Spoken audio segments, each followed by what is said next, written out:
ইসলামী আন্দোলন বাংলাদেশ মোহাম্মদপুর থানা শাখার সাবেক সভাপতি অত্র এলাকার ইসলামের পক্ষে সংগ্রামী সিপাহসালার দেওয়ান মোহাম্মদ মিজানুর রহমান গুরুত্বপূর্ণ বক্তব্য নিয়ে আসছেন।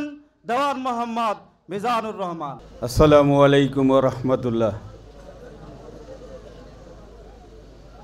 ইসলামী শ্রমিক আন্দোলন আদাবর থানার সম্মানিত সভাপতি, আজকের প্রধান অতিথি মাওলানা খলিলুর রহমান, বিশেষ অতিথি আল্লাহ নাসিম খান, আরও উপস্থিত আছেন আদাবরের নেতৃবৃন্দ, শ্রমিক আন্দোলনের, মুজাহিদ কমিটির, ইসলামী আন্দোলনের, যুব আন্দোলনের ও আমার সামনে আমার সহযোগী ভাই ও বন্ধুগণ, উপস্থিত সাথী ও বন্ধুগণ।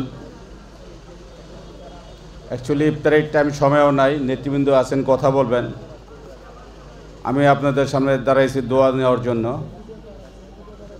একটাই কথাই বলবো, সেটা আমরা শ্রমিক আন্দোলনের পক্ষ থেকে যে আজকের ইফতারি মাহফিল,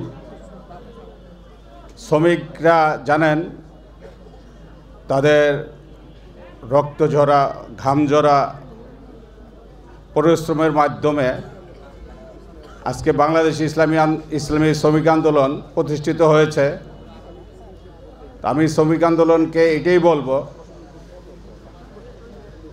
পীর সাহেব চরমনার নেতৃত্বে শ্রমিক আন্দোলনে যেভাবে সংগঠিত হয়েছেন, আপনারা যদি এখন আগামীতে যে নির্বাচন আসবে, যদি আমরা শ্রমিকরা আমাদের ভালোবাসা দিয়া, আমাদের মহব্বত দিয়া, আমরা যদি প্রত্যেকটা মহল্লায়, পাড়ায় যদি আমরা জনগণের খেদমত করতে পারি, জনগণের সেবা করতে পারি, আমরা এখনই নেমে যাব, জনগণকে সেবা দেব, জনগণের সাথে থাকব, জনগণের সাথে মিশে থাকব। জনগণ যেটা প্রয়োজন সেটা আমরা ইনশাল্লাহ চেষ্টা করব।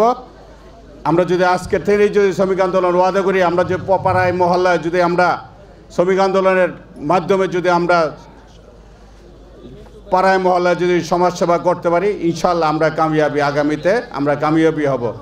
আপনাদের কাছে দোয়া চাই, আমার জন্য দোয়া করবেন, আমি আপনাদের জন্য দোয়া করি। আসসালামু আলাইকুম ওয়া রাহমাতুল্লাহ।